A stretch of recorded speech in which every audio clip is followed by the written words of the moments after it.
रहा है, इतना बढ़िया क्वेश्चन है, 30 नंबर आ रहा है। चलो कोई बात नहीं, टेंशन लेने की जरूरत नहीं है। आ जाओ मेरे दोस्त, जल्दी से जुड़ जाओ, फिर शुरू करते हैं हम लोग आज की शानदार कक्षा। पहला क्वेश्चन आपके स्क्रीन पर ये रहा, the first question is on the screen. तैयार हैं? जल्दी से एक बार अगर तैयार हैं तो आज टाइप कर दिया, फिर हम लोग शुरू करेंगे आज की शानदार कक्षा। अगला अगला अगला कहते हैं रासायनिक तत्वों की आवर्त सारणी के बाद में निम्न तत्वों में विचार कीजिए। कीजिए विचार, किसी एक आवर्तक के अनुदिश आयनन विभव धीरे धीरे कम होता है। हम दोस्त मेरे कितना बार तुमको बोले हैं ये बात, कितना बार ये बात तुमको दोस्त मेरे समझाए हैं कि आवर्त में और वर्ग में, आवर्त में और वर्ग में, आवर्त में अगर हम बात करें तो विद्युत ऋणात्मकता, विद्युत ऋणात्मकता, विद्युत ऋणात्मकता, इलेक्ट्रॉन, इलेक्ट्रॉन बंधुता, आयनन विभव,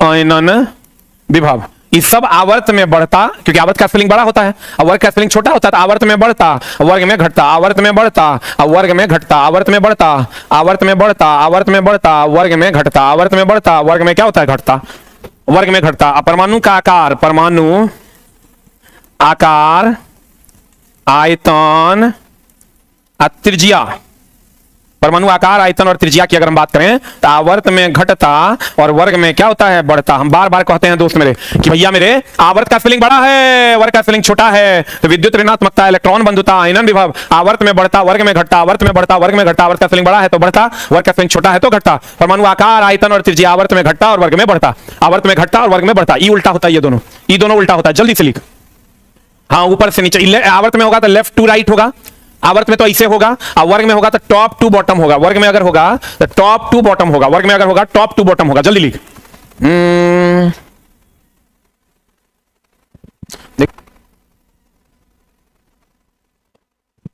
जल्दी लिख। इस सब आवर्त में बढ़ता, वर्ग में घटता, चूंकि वर्ग का स्पेलिंग छोटा है, और परमाणु आकार, आयतन और त्रिज्या आवर्त में घटता और वर्ग में क्या होता है? बढ़ता। जल्दी लिख, संभल जरा, जल्दी बता। अगला, अब एक आंसर बता दो। किसी एक आवर्तक के अनुदिश आयनन विभव धीरे धीरे कम होता। नहीं भाई, आवर्त का स्पेलिंग बड़ा है तो ये बढ़ता है, तो ये हो गया गलत। फिर कहता है दोस्त मेरे तत्वों के किसी एक वर्ग में जैसे जैसे परमाणु भार बढ़ता है, वर्ग में इलेक्ट्रॉन बंधुता कम होता है। एकदम सही बात है, वर्ग में इलेक्ट्रॉन बंधुता कम होता है। हम अभी तुरंत बताएं, वर्ग का स्पेलिंग छोटा है, घटता है। किसी निर्दिष्ट आवर्तक में जैसे जैसे परमाणु संख्या बढ़ती है, विद्युत ऋणात्मकता का मान, विद्युत ऋणात्मकता का मान कम होता है। नहीं भाई मेरे, आवर्तक में कम नहीं होता है, आवर्त में बढ़ता है। आंसर बता, आंसर बता, जल्दी बता answer. What is answer? Answer बता दो जल्दी से, क्या हो जाएगा?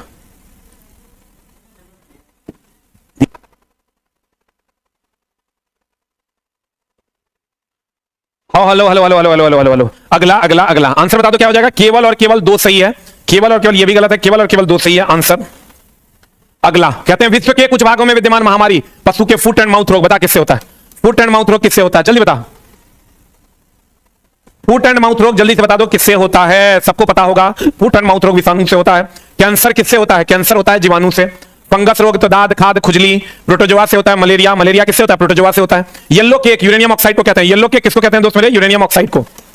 येलो केक कहते हैं यूरेनियम ऑक्साइड को, यूरेनियम ऑक्साइड को याद रखना। यूरेनियम का एस्क है, यूरेनियम का एस्क है pinch blade, pinch blade, pinch blade और कार्नेटाइट, पिंच ब्लेड और कार्नेटाइट, पिंच ब्लेड और कार्नेटाइट। थोरियम का एस्क है मोनोजाइट, थोरियम का एस्क है मोनोजाइट, मोनोजाइट। थोरियम का एस्क क्या है दोस्त मेरे? मोनोजाइट। थोरियम का एस्क क्या है दोस्त मेरे? मोनोजाइट। तो यूरेनियम का एस्क है पिंच ब्लेड और कार्नेटाइट, पिंच ब्लेड और कार्नेटाइट। करंट अफेयर्स की बुक तो दोस्त मेरे कल शाम से पटना में मिलेगा, परसों से आपके पास मिलेगा। लेट है, क्या कर सकते हैं दोस्त मेरे, वो करंट अफेयर्स कंटेंट बनाने में ही लेट हो गया। बताओ जल्दी से। यूरेनियम का एस्क, पिंच ब्लेड और कार्नेटाइट। थोरियम का हो गया मोनोजाइट, थोरियम का हो गया दोस्त मेरे monazite. Yellow cake, uranium oxide, yellow cake, uranium oxide. धारा नियंत्रक किसका दूसरा नाम है? जल्दी बता, व्हाट इज आंसर? धारा नियंत्रक, यहां लिखा हुआ है धारा नियंत्रक, धारा नियंत्रक, धारा, धारा नियंत्रक, धारा नियंत्रक किसका दूसरा नाम है? जल्दी बता, व्हाट इज आंसर? धारा नियंत्रक बोले तो परिवर्ती प्रतिरोध, परिवर्ती प्रतिरोध मतलब जिसका परिवर्ती प्रतिरोध का ये सिंबल है, प्रतिरोध बदलेगा, आई बराबर होता है V बाय आर का मान बदलेगा तो आई का मान बदलेगा, निश्चित प्रतिरोध नहीं होगा, कुचालक भी नहीं होगा, सुचालक भी नहीं होगा। ये वो चीज और ध्यान रखना दोस्त मेरे, सिलिकॉन और जर्मेनियम, सिलिकॉन और जर्मेनियम खूब पूछता है, ये अर्धचालक है, ये अर्धचालक है, इसका संयोजी इलेक्ट्रॉन और संयोजकता 4 है, संयोजी इलेक्ट्रॉन एंड संयोजकता, संयोजी इलेक्ट्रॉन और संयोजकता कितना है दोस्त मेरे, 4 है। सिलिकॉन और जर्मेनियम क्या है, अर्धचालक युक्ति है। सिलिकॉन और जर्मेनियम क्या है दोस्त मेरे, अर्धचालक युक्ति है। सिलिकॉन और जर्मेनियम क्या है दोस्त मेरे, अर्धचालक है। सिलिकॉन और जर्मेनियम क्या है, अर्धचालक है। मेमोरी चिप वगैरह में क्या लगता है, सिलिकॉन लगता है। आईसी में क्या लगता है, सिलिकॉन लगता है।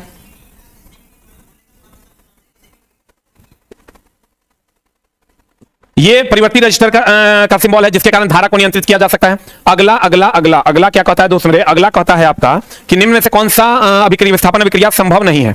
यानी क्वेश्चन कह रहा है निम्न में से कौन सा विस्थापन अभिक्रिया संभव नहीं है, निम्न में से कौन सा विस्थापन अभिक्रिया संभव नहीं है, क्वेश्चन कह रहा है। ये हमको बताओ, जो हटाएगा, ये चला जो दिया हुआ था मॉक टेस्ट, उसमें भी क्वेश्चन था, जो हटाएगा पहला ऑप्शन वो अधिक अभिक्रियाशील, अधिक अभिक्रियाशील कि कम अभिक्रियाशील, जल्दी बताओ तुम लोग, अधिक अभिक्रियाशील या कम अभिक्रियाशील, व्हाट इज द आंसर। जो हटाएगा वो अधिक अभिक्रियाशील या कम अभिक्रियाशील,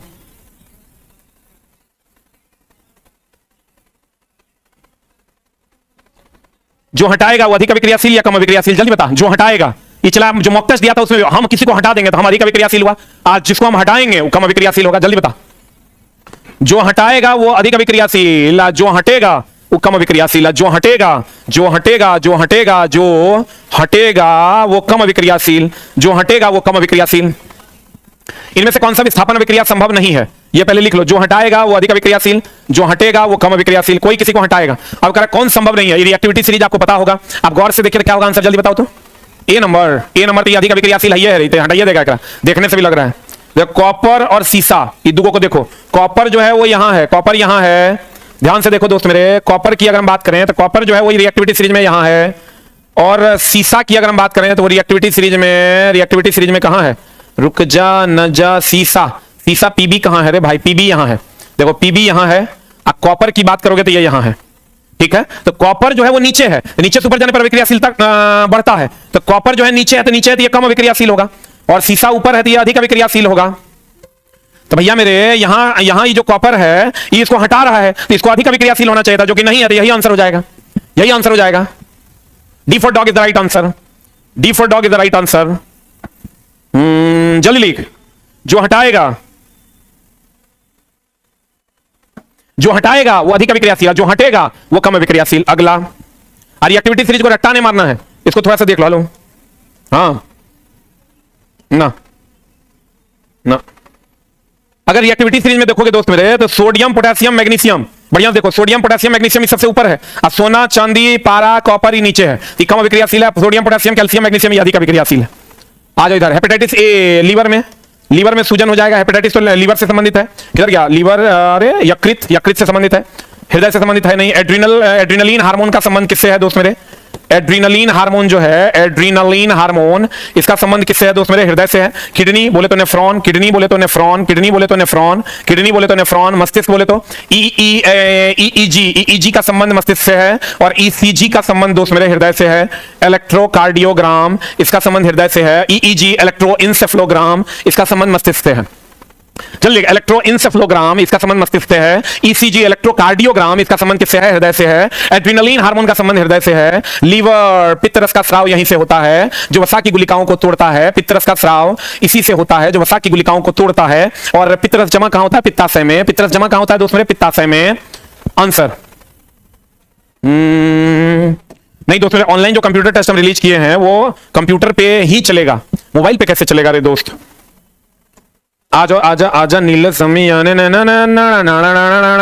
अगला क्वेश्चन देखो क्या कह रहा है। ब्राजील में 10 मीटर आकार का एक स्टेलेक्टाइट पाया गया, मतलब height of the object they दिया है 10 मीटर। फिर कहता है यदि इस स्टेलेक्टाइट की किसी अवतल दर्पण से 20 सेंटीमीटर की दूरी पर रखा गया, यू का मान हो गया -20 सेंटीमीटर की दूरी पर रखा जाता है, और इसका 30 सेंटीमीटर आकार का हाइट ऑफ द इमेज जो है वो बन गया 30 सेंटीमीटर के आकार का। वास्तविक बनेगा तो उल्टा प्रतिबिंब बनता है, तो दर्पण की मुख्य फोकस कितने पर होगी, एफ का मान मांग रहा है। एफ का मान क्या होगा, हमको पता है हाइट ऑफ द इमेज बटा हाइट ऑफ द ऑब्जेक्ट बराबर दर्पण है तो -v/u होता है।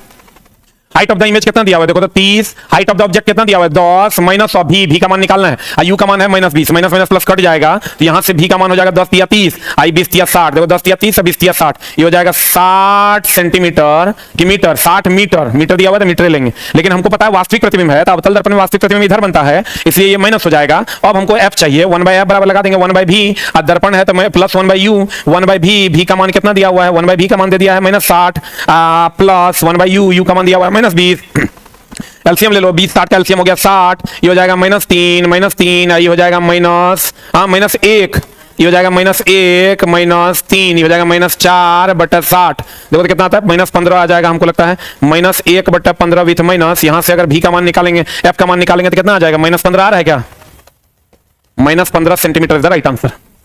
हो ग्रुप डी वैकेंसी 50 की कभी भी आ सकता है दोस्तों, ग्रुप डी तो कंप्लीट सब कुछ क्लियर है, इसको आना था दुर्गा पूजा के टाइम ही, लेकिन पता नहीं क्यों लेट किया, मंत्रालय है चला ओकरा पर किसी का बस नहीं है, ये कंप्लीट क्लियर था कि दुर्गा पूजा के टाइम में ही आएगा।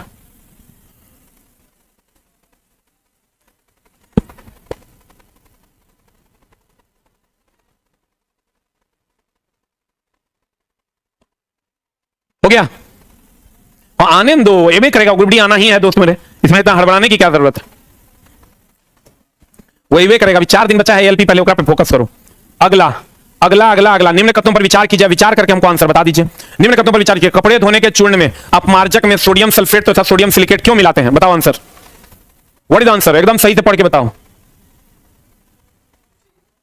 जल्दी बताओ व्हाट इज आंसर। चूर्ण, जब भी सोडियम सिलिकेट मिलाएंगे दोस्त मेरे, वो चूर्ण को शुष्क कर देगा, चूर्ण की क्षारीयता बनी रहेगी, क्योंकि सोडियम सिलिकेट है, ये सी हो जाएगा, दोनों है, चूर्ण शुष्क रहेगा, चूर्ण की क्षारीयता क्या रहेगी, बनी रहेगी, और एकदम हो जाएगा, एकदम टेंशन लेने का जरूरत नहीं है। अगला, निम्न से कौन सा एक कथन सही है, बताइए कौन कथन सही है, कौन सा कथन सही है, जल्दी से बता दो। पहला कथन पढ़ो, दूध में कोई भी विटामिन बी नहीं होता, बाप रे बाप, दूध में विटामिन सी छोड़कर सब होता है, संतुलित आहार है, दूध में विटामिन सी छोड़कर सब होता है, विटामिन सी छोड़कर सब होता, यह संतुलित आहार है, तो बी कैसे नहीं होगा रे दोस्त, B1 B2 B3 B4 B5 सब होता है, यही तो आंसर हो जाएगा। दूध में विटामिन सी, एकदम सीधी बात, नो बकवास, सिर्फ पढ़ाई में आपका स्वागत करते हैं। दूध में विटामिन सी छोड़कर सब पाया जाता है, दूध में विटामिन सी छोड़कर सब पाया जाता है, दूध में विटामिन सी छोड़कर सब पाया जाता है,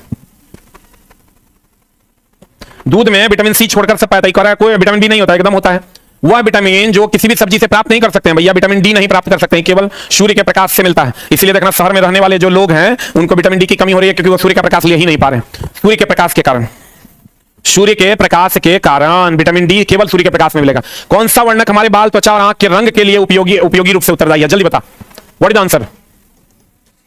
इस सबको पता है, मेलानिन, त्वचा के, आंख के, किसी भी चीज के रंग के लिए। क्लोरोफिल, क्लोरोफिल में मैग्नीशियम होता है और यह प्रकाश संश्लेषण में उत्प्रेरक का काम करता है, प्रकाश संश्लेषण में उत्प्रेरक का काम करता है, प्रकाश संश्लेषण में उत्प्रेरक का काम करता, प्रकाश संश्लेषण में उत्प्रेरक का काम करता है। जेंथोफिल नहीं होगा, मायोग्लोबिन भी नहीं होगा, मेलानिन के कारण ही ना त्वचा का रंग होता है, क्लोरोफिल में मैग्नीशियम होता है जो प्रकाश संश्लेषण में उत्प्रेरक का काम करता है। अगला दोस्त मेरे देखो, कथन निष्कर्ष वाले सवाल हम अभी नहीं दे रहे हैं, क्योंकि अभी हम बहुत ज्यादा तुमको टेंशन नहीं देना चाहते हैं, लेकिन कथन निष्कर्ष वाले सवाल भी पूछे जाएंगे, तो हिसाब से बना लेना। और कथन निष्कर्ष वाले सवाल पिछले 1 साल से 1.5 साल से जो टेस्ट चल रहा है उसमें खाली कथन निष्कर्ष, खाली उल्टे पुल्टा क्वेश्चन पढ़ाए हैं। अगर किसी को लगता है कि लास्ट का 10 को टेस्ट मार लेंगे तो हो जाएगा, तो तुम कंफ्यूजन में, ऐसा नहीं होना है। अगर आप शुरू से अच्छे से टेस्ट मारे हैं तभी होगा, अब शुरू से अच्छे से पढ़े हैं तभी होगा। रेलवे हमेशा चला गेम खेलता है, हमेशा कुछ ना कुछ ऐसा करेगा कि तुमको क्वेश्चन बनाने से रोकेगा हर सब्जेक्ट में, इसलिए एकदम आराम से। अब जैसे रीजनिंग है उसमें फिक्स सिटिंग अरेंजमेंट रहबे करेगा, तनी इधर की तनी उधर, लेकिन मैथ में, साइंस में दिक्कत होना है, मैथ और साइंस में वो रोकेगा तुमको हमेशा नहीं बनाने से, इसलिए एकदम जितना बनेगा उतना बना के आना तो हर काम हो जाएगा। कहते हैं निम्नलिखित में से कौन सी सूची जैविक खेती विशेषता नहीं है, बताओ आंसर क्या होगा। ए की, बी की, सी। जैविक खेती, जैविक खेती मतलब हो गया कंपोस्ट से, जैविक खेती मतलब हो गया दोस्त मेरे कंपोस्ट से, करा की विशेषता नहीं है। सिंथेटिक उर्वरक, सिंथेटिक का मतलब हो गया कृत्रिम उर्वरक, सिंथेटिक उर्वरक मतलब हो गया कृत्रिम उर्वरक। निम्न में से कौन सी सूची जैविक खेती की विशेषता नहीं है, कंपोस्ट की विशेषता नहीं है। सिंथेटिक अगर डाल दे होती जैविक खेती हुआ, और जैविक खेती हो गया, और जैविक खेती हो गया तब। सिंथेटिक का मतलब होता है जो हम लोग बनाते हैं, सिंथेटिक का मतलब होता है कृत्रिम। अगला, एल्काइन का सामान्य सूत्र इज वेरी वेरी इंपॉर्टेंट, एकदम दोस्त मेरे याद रखना। एल्केन का सामान्य सूत्र CnH2n+2, एल्कीन का सामान्य सूत्र, एल्केन का सामान्य सूत्र CnH2n+2, एल्कीन का सामान्य सूत्र CnH2n, और एल्काइन का सामान्य सूत्र एल्काइन का सामान्य सूत्र, एल्काइन का सामान्य सूत्र CnH2n-2, और एल्काइल का सामान्य सूत्र CnH2n+1। अल्कोहल का सामान्य सूत्र ले लो, अल्कोहल का सामान्य सूत्र ले लो, CnH2n + 1 × OH। 1 पीने वाला अल्कोहल कौन सा होता है? Ethyl alcohol. हम लोग जो नहीं पीते हैं वो कौन सा अल्कोहल है? Methyl alcohol. और एलपीजी में इथाइल मरकैप्टेन मिलाते हैं।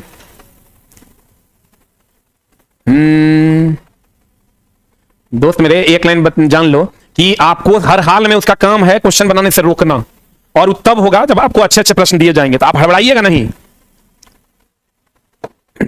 ये हड़बड़ाइएगा नहीं, एकदम बार बार कहते हैं 120 में 65 नंबर पे स्टेशन मास्टर का फाइनल रिजल्ट हो जाता है, इसलिए आप हड़बड़ाइएगा नहीं, एकदम आराम से जो आपसे बनेगा वो बना के आइएगा, चुपचाप घर में सूझ जाइएगा। जितना आपका अगल बगल का होगा ना छोड़ू सब, वो कहेगा 75 में, कोई कहेगा 68 मारे हैं, कोई कहेगा 70 मारे हैं, आपसे जो बनेगा वो आप बना के आइएगा।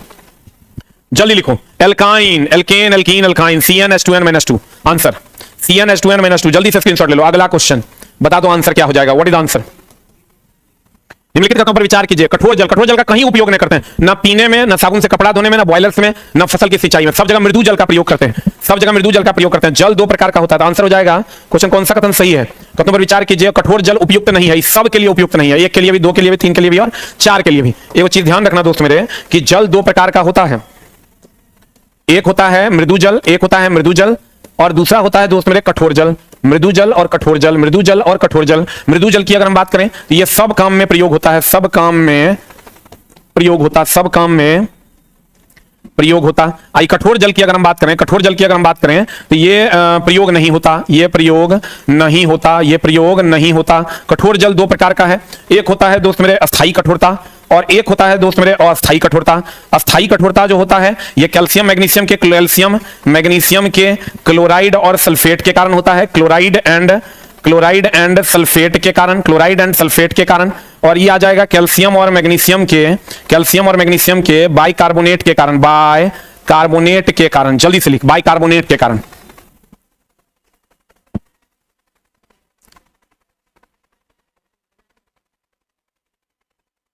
हो गया? जल्दी लिख,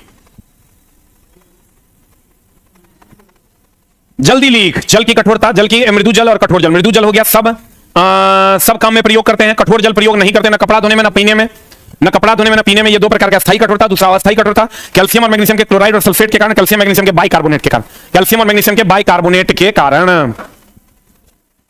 क्या जल्दी लिख, याद ना रहता, अस्थायी का स्पेलिंग छोटा है, क्लोराइड सल्फेट का स्पेलिंग छोटा है, और अस्थायी का स्पेलिंग बड़ा है, बाइकार्बोनेट का स्पेलिंग बड़ा है, बाइकार्बोनेट का स्पेलिंग बड़ा है। जल्दी लिख।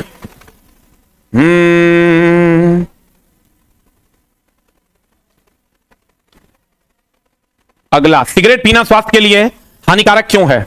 जल्दी बता। सिगरेट पीना एकदम हानिकारक है, लेकिन क्यों है?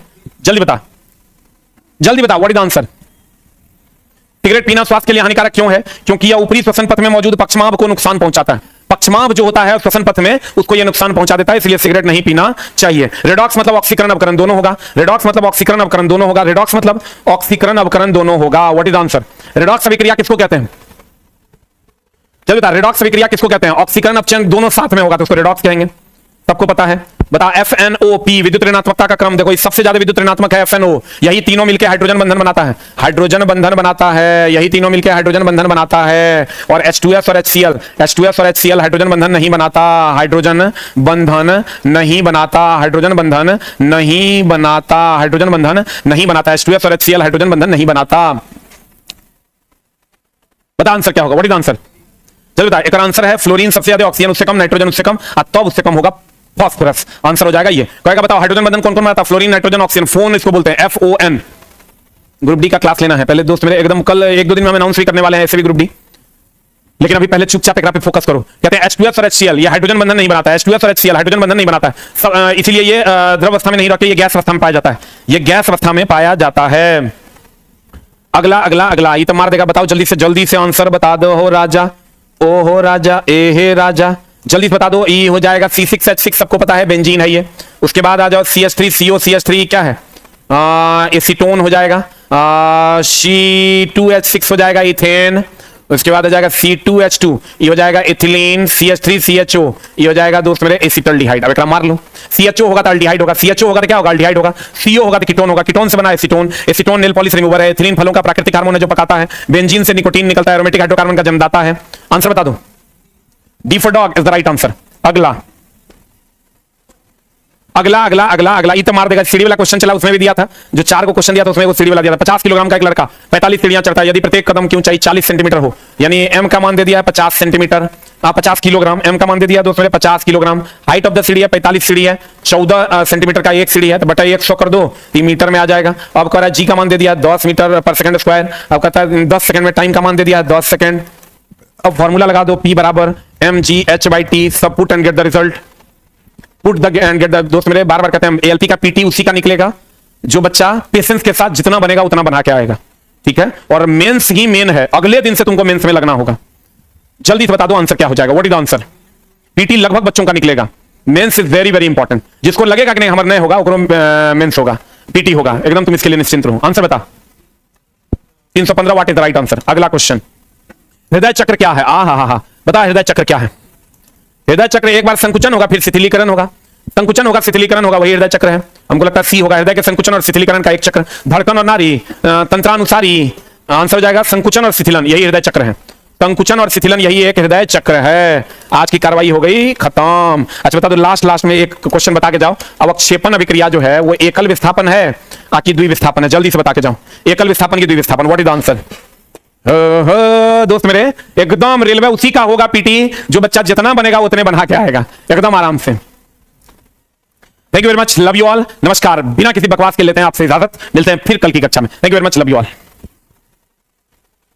अच्छा इसका आंसर सबको पता है, द्विविस्थापन अभिक्रिया, इसका आंसर हो जाएगा द्विविस्थापन अभिक्रिया।